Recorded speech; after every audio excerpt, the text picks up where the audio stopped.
Welcome to another episode of the Global Investors Podcast. I'm your host, Charles Crillo. Today we have Jack Martin.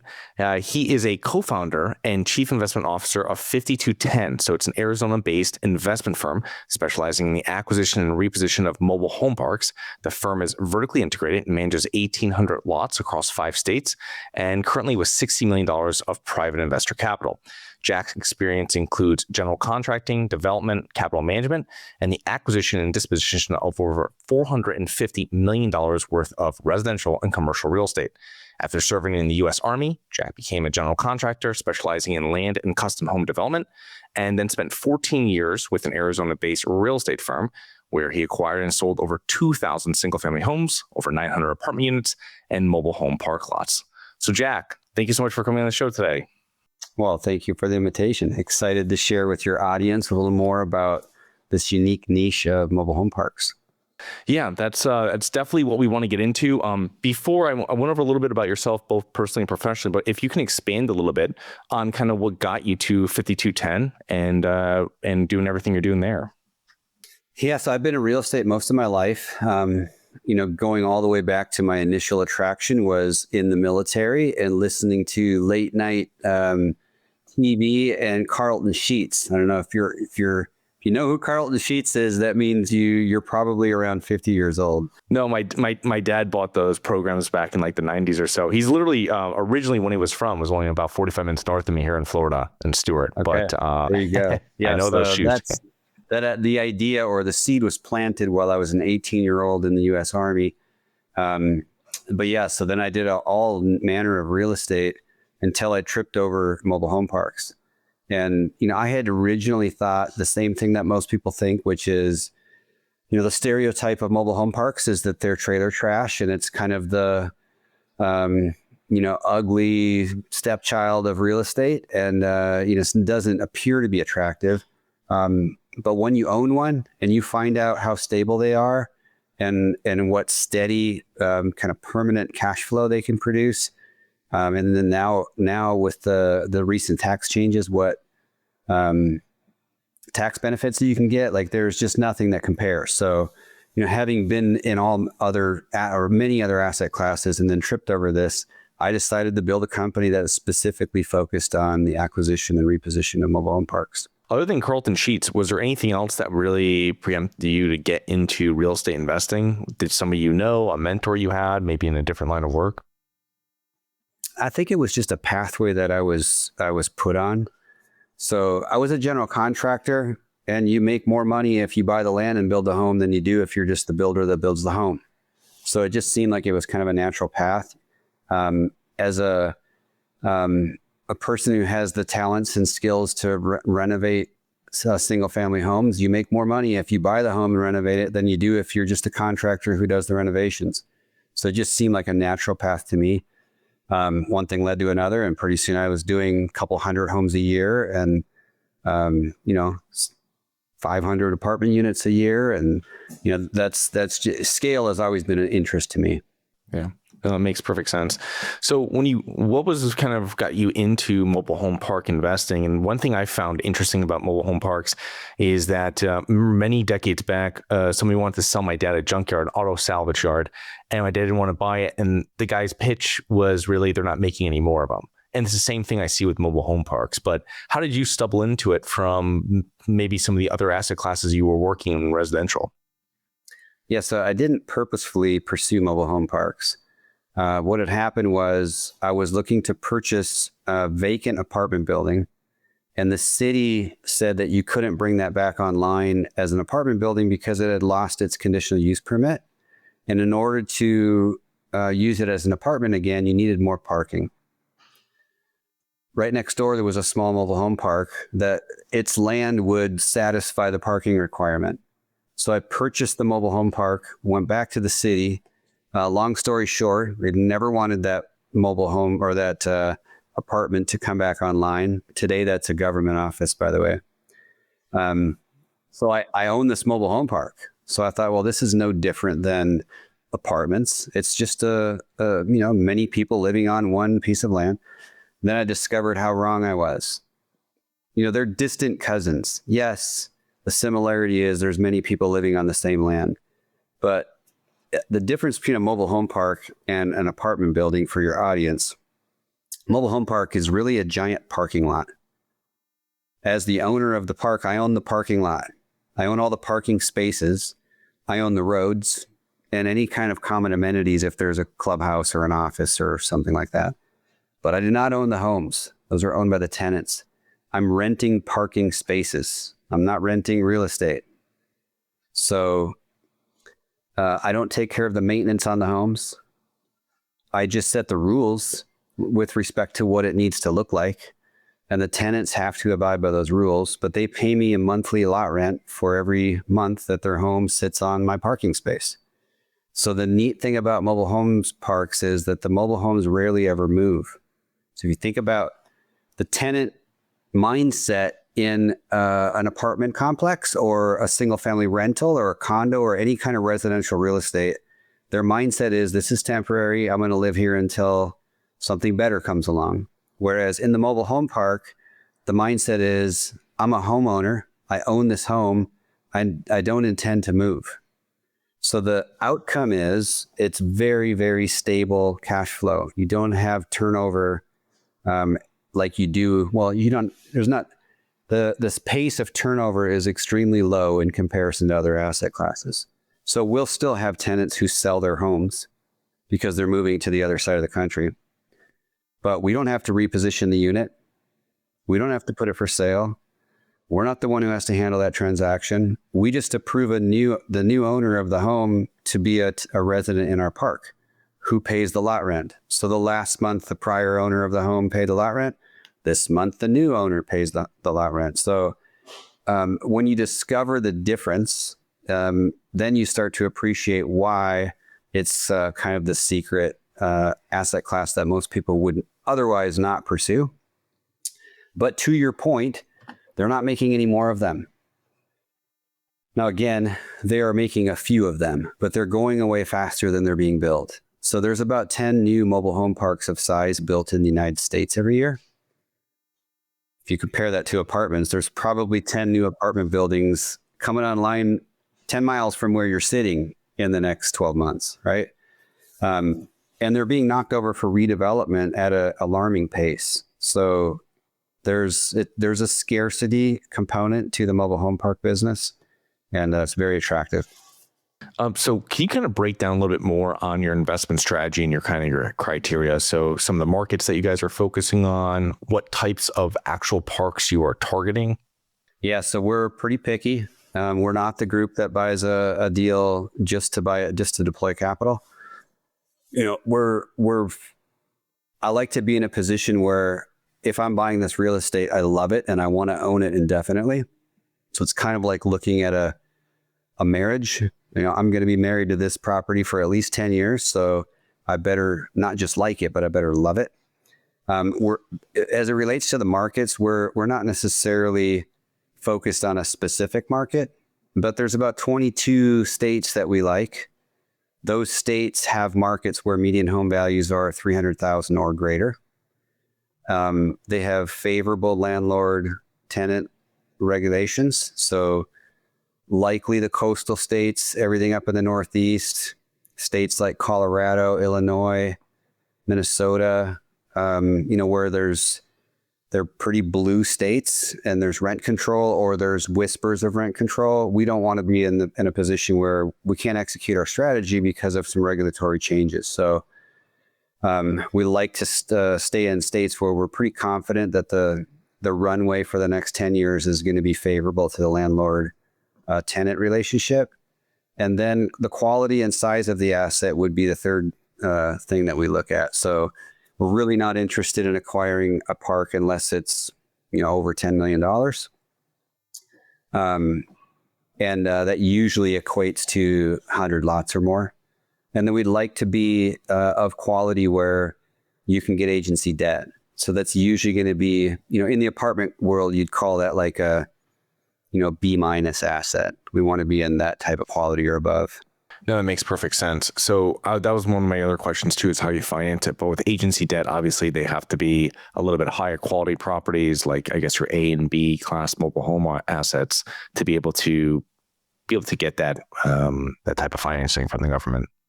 Yeah. So if you look at kind of the 10,000-foot view of mobile home parks, you have trailer trash. Those are real. The ones that you see on an episode of Cops, or in the TV world, those are not parks we look at. Then you have brand new manufactured housing communities. Those are 5-star gated communities where everything is brand new. They're fully amenitized with sport courts and pools and spas and dog parks and playgrounds and clubhouses and all that fun stuff. And then in the middle, you have 3-star parks, which is nice paved streets and curbs and gutters and maybe sidewalks. Maybe there's an office, but not a lot of amenities, but it's still really clean, call it manufactured housing communities. So mobile home parks is a little bit of a stigma. They're all considered mobile home parks, but there's a spectrum of quality and density and the age that it was built, and all of those things contribute to the quality. But as it relates to agency debt, typically there's a floor with respect to the minimum quality requirements in order to qualify for agency debt.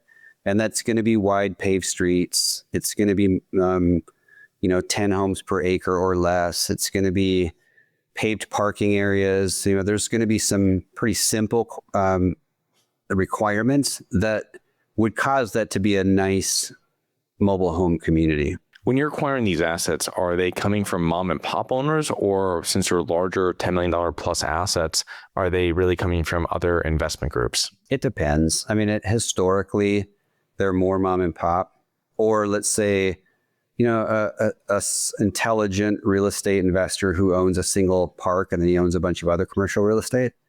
There's a place for acquiring from other investment groups if they bought it and it was a heavy lift and they did 70% of the work and now it's time for them to exit and there's still some meat on the bone. There's a place for that, but typically it's going to be one of those two. Yeah. And I imagine this is coming from a mix of both off market and then also through brokers as well that are listing this nationwide. Correct. Yeah. So they're all off market. We've made the attempt to be competitive on the on market listings, and we've never been successful on that front. Doesn't mean we never will, but we never have been. So, our focus is off market deals where it's direct to the owner, or maybe it's a pocket listing of a broker. Yeah. Do you have money sitting in the stock market and you're worried about it? Or worse, you have money sitting at the bank, not keeping up with inflation? My name is Charles Carrillo, founder and managing partner of Harborside Partners. And since 2006, I've been investing my money and my family's money into income-producing properties. These are real assets, real properties with real addresses that produce real cash flow. At Harborside Partners, we provide passive investors who love real estate with a turnkey investing solution. If you want to put your money to work in real estate but can't find deals, don't have the time to get funding, and the last thing that productive people want to do is manage real estate. We find the deals, we fund the deals, and we manage the tenants, the termites, and the properties. Partner with us at investwithharborside.com. That's investwithharborside.com. Go to investwithharborside.com. If you love real estate, you like the idea of passive income, and believe that income-producing properties will appreciate over time, go to investwithharborside.com. That's investwithharborside.com.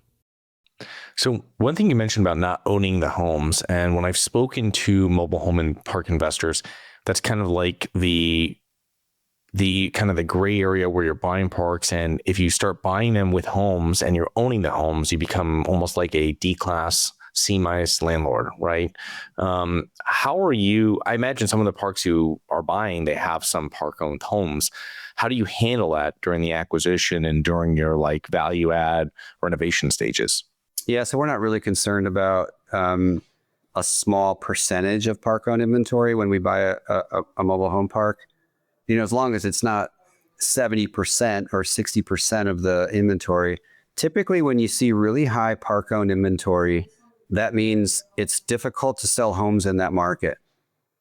So when you have that kind of dynamic, you can't ever get to a spot where you're fully stabilized and qualify for agency debt. So that's another condition for agency debt is they don't want to see park-owned inventory because they know that the tenants could move out in a weekend. It's just a pickup truck and two buddies and they're out of there, right? So the stability of mobile home parks comes from tenant ownership of the homes. So I'd like to see 80% tenant ownership. And in those kind of deals, what you'll see is that the owner either was okay with some rental income because he thought it was greater than the stability he could gain from tenant-owned units. So that conversion is usually pretty easy. You go in there and either sell the homes to those existing renters, or when the leases run out, you recondition the home and then put them on the market and sell them. So a lot of those factors, I mean, if you don't have a median home value of $300,000 in the market or greater, usually you will see high park-owned inventory, because the only way to fill up spaces is to rent the homes.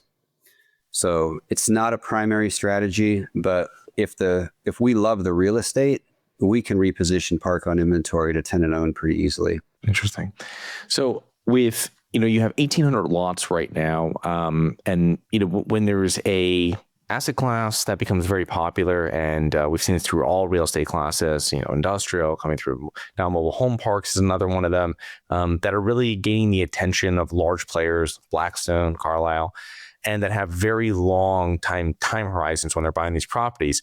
How does a mobile home park investor on a smaller scale really compete with that when the person you're competing with is maybe just betting just on the land alone and not on the park? Yeah, so it's certainly, especially when you look at the scarcity component, each time a new fish comes into the pond, the pond's not growing in size. So each time a new fish comes into the pond, it gets more crowded. I believe that there is a percentage of the privately owned inventory. So in other words, it's not owned by the institutional owners or the professional owners yet, where the current owner does not want an institutional owner to be the next owner. And that's typically for a couple of reasons. One is they don't like institutional owners.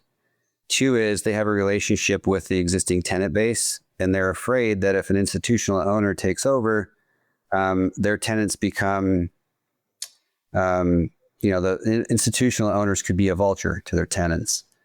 So they're looking for somebody who's more hands-on, more boutique owner who will treat their tenants and their park, in the same vein that they did, and not just as a number. So, most of the acquisitions that we make would have been a candidate for the institutional owners as well. But because the owner was seeking a different kind of buyer, we were a way better fit for them. But it is a lot of hard work. I will admit that we have to turn over a lot of rocks to find a deal that's a good fit for us. So we'll look at 150 deals a year, and we're happy if we buy 3 or 4. Yeah, a lot of due diligence on those properties. When you're looking at those properties, how soon is it that you're going out and actually walking those properties during that due diligence process? Or is it a quick inspection on your end, underwriting pro forma, and then you're going out during or before an LOI? Or is it something where you're putting out a whole bunch of different LOIs to seeing kind of what sticks and then going back out? It's a combination of both. And a lot of it depends on the owner. So, if we're talking to an owner where he says, hey, so far I like what I hear about you guys. I'd like you to see the real estate, touch the real estate before you make an offer, then we'll go that route. But if it's an owner who says, I'm not going to share anything with you until I see an offer, well, then we have to go that route. So a little bit of that is directed by the audience. And, most of these owners they have their own kind of set ways. So yeah, you have to be able to dance regardless of what the flavor of the dance is. And we're pretty adept at both. Yeah. And for people that talk about greedy investors, I found this on my first property I bought, just like you were saying. The person I was buying it from was like, somebody had been in the property for like 20 or 25 years. And he was like, I was told by the person I bought the property from to take care of this guy in like 3. And he's like, all right, I'm going to move him to another property because I know you guys are like doing this renovation, so I'll take care of it. And it was amazing because it was literally, we're going 2 ownerships down. We were taking care of this tenant, and I just thought that was something that really stuck with me throughout my real estate career. And when people are like, oh, they come in, you see on TV or whatever, or news, they're just jacking up rents. There's no personality. I mean, I can see how someone would avoid selling to an institutional buyer, even if it was a few percent more, versus selling to someone where they're going to be a little bit more human to human contact with that. Yeah, it's interesting because I think immediately of one of our tenants in one of our Arizona parks. They've been there for 45 years now. So we're the third owner since they first leased their spot, living in the same house, and their whole life has changed. They've grown up and raised a family, and their kids have moved out, and now they're seniors. And so it's really neat to have that kind of dynamic exist there. But there's a lot of that kind of, and it's probably because mobile home parks are the affordable housing solution. And the current owner knows what's happening out there. I mean, you can't own a large institutional quality asset and not get calls from brokers. We're promising you, pie in the sky. It's impossible to hide. So they know what the market looks like out there, but their concern is that there's a human element in this business. And if that doesn't matter to you, then you're not an appropriate buyer for their park. So it has to matter to you. So I think the correct way, most of the properties that we acquire are going to have rental rates that are lower than the market. The previous owner wasn't raising rents at the same rate as everyone else. The appropriate way to approach that is to first go in there and make the improvements that the previous owner did not want to spend the money to complete. So redo the roads so they have brand new roads, and redo the clubhouse or the pool or whatever other common amenities so they're essentially brand new. Improve the lighting, upgrade the landscaping, put in security if the property, if it's appropriate, gate the entrance, add lighting. It's like all these kind of simple things. Yes, they cost money. But prove to your resident base that, hey, we're not just a new owner who are going to come in here and raise the rent. We're a new owner that's going to come in here and make your quality of life better. Yes, we're also going to raise the rent. You're $200 behind market, but we're not going to go $200 in year one. We're going to take little bites out of that, and we'll catch up to the market, in years 3 or 4. Give you at least some runway to budget for it. So I think that's the right way to approach it. But when it comes down to paying the highest price for an asset, the only option that you have is to raise the rent all the way to market year one. So it's unfortunate, but that's just the way the business is. We like to avoid that. That's not our MO. We want to have a really good relationship with our residents because we plan to own these parks for a long time. Yeah. Yeah. With every asset class within real estate, there's pros and cons to kind of who you're renting with. If it's triple net lease, you might, you're getting that longer term, you have to deal with the maintenance. If you're doing apartments, yes, there's less consistency. People might renew once, but the thing is they move out, and that's where you can get that unit usually closer or at market rent. With yours, you have more stability, less volatility. However, yes, it's more difficult to achieve market rents in the short term, which is fine. I mean, if you're still eating away at it, if that's the right mindset to have, while improving the tenant's experience, I think it's a win-win. Yeah, I agree. Yeah, it's kind of the tortoise and the hare. With some asset classes, you could jump from, start to finish really quickly. And with mobile home parks, it's a little bit more of a patient game. And if it's played well, it's extremely stable and it's worth it.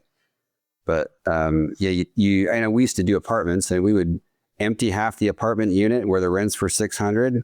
And this is way back. When I say 600, you know how long ago this was. And then we would renovate those units and re-tenant it at $1,200, and then empty the other half and renovate those units and re-tenant it at $1,200. And that was an 18-month process or 12-month process. So mobile home parks don't work that way because the tenants own the homes. So when you purchase the real estate, you also assume all the tenants. So it's, the tenant base is really important to understand what kind of tenant base you have when you're purchasing a mobile home park. So going back down to during your due diligence and inspection, obviously, if you're buying parks, there's going to be a lot of, for the most part, I would imagine there's deferred maintenance if you're buying a park from someone that's owned it for 20 or 30 years. kind of what are some of the red flags you see and do during your due diligence of like the infrastructure of the park? You know what I mean? That you usually, when you're walking, what you usually find that requires a second look or something else to kind of to figure out how you're going to change your renovation budgets. Yeah, some of it you can see and some of it you can't see, at least initially. So when it comes to infrastructure, everything that's above ground you can see. So if the pedestals are old and falling apart, you could essentially guess that you're going to have to replace those. Particularly if your plan is to put in new homes. A lot of times the older homes had a lesser amperage requirement, and the newer homes are going to have a greater amperage requirement. So you have to understand what the current wiring looks like and what the current pedestal's capacity is. So you know if you have to budget for a greater amperage. We typically don't buy parks of that nature, but that's something that we've learned in the past. You do underground sewer inspections, like you get the sewers cameraed. Some red flags are Orangeburg. So there's a type of material that was used that was kind of like a cardboard / clay. And, it worked, but it deteriorates over time. And those, especially if you have trees or plants that get down in there, the roots get down in there, you can't solve for that. So that has to get replaced. To us, a park that has Orangeburg is just a no. I mean, it would have to be a really good deal that would allow for a substantial reposition of the underground drainage lines or the sewage lines. So, if the price of the property wasn't sufficient to accommodate for that, we would just pass on it. Typically in a mobile home park, the water that comes into the park is a single meter. And then it's not sub meters. It's split. It comes in on main lines, and then it splits off on smaller supply lines that go to each one of the units. And a lot of times those are not sub metered. So we'll budget for sub metering those. If the risers are built out of the old material, so a lot of times they're built out of galvanized material or steel pipe that would corrode with time, you have to budget to change out those risers. So, and same thing would be with the underground water. If it's coming in and all of it underground is not PVC, well, then likely you're going to have to budget for that as well. So, a mobile home park has a tremendous amount of underground infrastructure. And you have to make sure that you understand what you have, or that could just become an expense drain that goes on for years. So, we have purchased parks where there's been an ongoing annual budget for replacing a section of the infrastructure in a very organized manner. And they're 80% done with it. And we just keep that line item in the budget. And we'll purchase that park and continue with the same vendors and contractors that do it every year. So there's a way to go through it in a structured manner where you end up with brand new infrastructure. But certainly probably one of the most important things to look at. Yeah, it's also with that infrastructure you're talking about, you're not really getting rent increases, I would imagine, on anything underground. You're really getting it on what you mentioned before, which is really common areas, the roads, landscaping, stuff like this, which lighting is a big one. It makes a huge difference. I think that's where you're able to kind of sell the rent increases or lot increases a little better to your tenants than we something that you don't even see, we fixed, or we put this new water line in and now we can sub-meter you. You know what I mean? So, yeah. Unfortunately, that is the truth. It's kind of like buying a house, and the framer was amazing, and he used extra studs, 12 inches on center instead of 16, to make the house stronger. You're the buyer of the house. You can't even see it because it's covered up by drywall and paint, right? So, and he thinks he's going to get more for it because it's a stronger built house. And you can't see it, so you're not willing to pay for it. So that's absolutely the case. Visually, those things that can be improved and will actually make the life of a resident better, those things can justify rent increases. So we like to buy parks that don't need a bunch of invisible things solved for, but yet there's an opportunity to solve some of the visible things. And that gives us a good opportunity to create a great relationship with the resident as we're raising rent. Makes perfect sense. So I remember on one of our apartments, properties, we had a garden style apartment, people were leaving stuff in front of their units and it just kind of was looking a little dumpy. And when we had that cleaned up, it gave a whole new look to the property with the renovation we were doing. With a mobile home park, I mean, what happens when your tenants kind of let their homes go into disrepair, whether they're messy around where their lot is, or it just isn't appealing to just anybody? I mean, how do you deal with that? Is it really like, do they have a contractual like obligation, like they're in an HOA, or how does that kind of unfold? Yeah. So as the owner of the mobile home park, we get to set the rules. So it's not an HOA, but it's a cousin to an HOA. So it'll look like an HOA in the way that there are strict requirements of how each lot needs to be kept, down to the landscaping, even the color of the homes. Like you could get that detailed. But certainly things like the skirting requirements so that there's no opportunity for, cats or something to go underneath your unit. The outward appearance of your home needs to be in a certain minimum standards or qualifications. Storage of bicycles and, whatever used or any items that you would otherwise stack up, number of vehicles that can be parked on the lot, whether or not you can do repairs to your vehicles at your home and how long, how many numbers of days that you have to get those repairs done. So there's a lot of levity that you have as the owner of the park to set forth rules where you can avoid all of that. But that brings us back to the due diligence.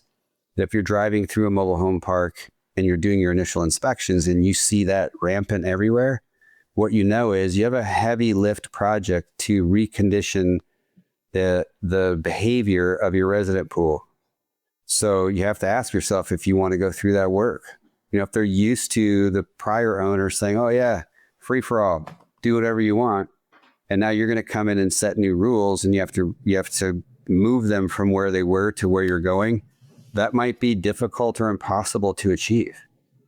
So usually in a 10-minute drive through a property, I can tell if the property is one that or if the tenant base is one that we want to own or not. It does not take me long.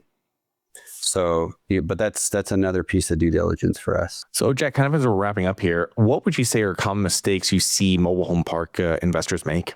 That's a loaded question because there's a lot there. Some of your favorites. If I could look at my own experience and let's look at Jack's mistakes. Today, I would say that the initial parks that we bought were too small. It's not scalable to buy smaller parks like that.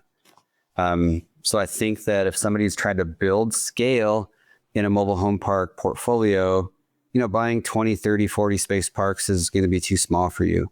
And that's probably not going to be the case if you want to buy a single mobile home park 5 minutes from your home.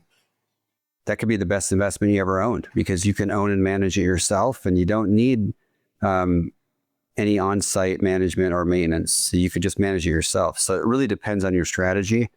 I think the due diligence, the neglecting we have almost 200 items that we look into when we do due diligence on a property. That's on-site and off-site due diligence. It gets into the detail with respect to the county and the city and the fire and the, code enforcement and all of those kind of things. So yeah, not doing proper due diligence, I think would make a difference. Not making assumptions on what the broker tells you or the owner tells you with respect to where market rents are. So not doing proper due diligence. You should be driving every competing park in the marketplace that the subject acquisition is in and making sure that you're crystal clear on where the market actually is. Otherwise, your pro forma is going to be out of line for your underwriting. So those are some of the common things. And here's another one. Buying a park that looks like a great deal, but it's in the wrong market. Location, location, location. It's true in every asset class. Very true in mobile home parks. You buy a park in the wrong market, you can't solve for you can't execute the add value strategy. You won't be able to sell homes. You won't be able to do the things that you would like to do to improve the value of the property. Interesting. Yeah. dealing with the city and speaking to the city is definitely something, especially with older apartment buildings where there's a lot of grandfathered things that are in there. You know what I mean? And you might not be aware of them. So checking with the city and seeing if there's issues, especially with fire, that always comes up. You know what I mean? There's definitely a lot more due diligence that has to go when you're dealing with, I think, a lot of parks that maybe have parts of it that have been grandfathered in. You know what I mean? That you might not be knowing what you're really inheriting. Yeah, there's private utilities. I mean, there's so many nuances with mobile home parks. We looked at a park, loved the neighborhood, incredible city, median home values in the mid 4s. So like easy to sell homes there. And they had all kinds of park owned inventory because it was an old park on septic. No, it wasn't even septic. It was drilled like septic wells and a private water system that was constantly having problems and septic systems that were backing up and old vintage coaches and tired old roads. And I mean, everything was old and poor and kind of band-aided together. So the type of resident that they attracted were the ones that were looking for the best bargain in the marketplace. And they were showing, I mean, there was like a blue school bus in there that somebody was living in and like all that kind of stuff. You can't change that. That park is what it is. So, even though the pricing might look attractive, if your expectation is I could move this to be the kind of park this market would demand, you can't change that tenant pool. You can't change that infrastructure, and you can't change the private utility structure. Like there's none of that stuff that you could change without knocking it over and starting again new. So, understanding all of those components certainly will help you avoid buying something that you wish you wouldn't have. Well, Jack, thank you so much for a lot of great information. How can our listeners learn more about your business, 5210, and you yourself? Super easy. Go to our website, 5210.com. That's the number 52 and then TEN spelled out .com, and go to the contact page and connect with us. Okay. Well, Jack, thank you so much for coming on today, and looking forward to connecting with you here in the near future. Hey, thanks for the invite. Hi guys, it's Charles from the Global Investors Podcast. I hope you enjoyed the show. If you're interested in getting involved with real estate, but you don't know where to begin, set up a free 30-minute strategy call with me at schedulecharles.com. That's schedulecharles.com. Thank you. Nothing in this episode should be considered specific, personal, or professional advice. Any investment opportunities mentioned on this podcast are limited to accredited investors. Any investments will only be made with proper disclosure, subscription documentation, and are subject to all applicable laws. Please consult an appropriate tax, legal, real estate, financial, or business professional for individualized advice. Opinions of guests are their own. Information is not guaranteed. All investment strategies have the potential for profit or loss. The host is operating on behalf of Syndication Superstars, LLC exclusively.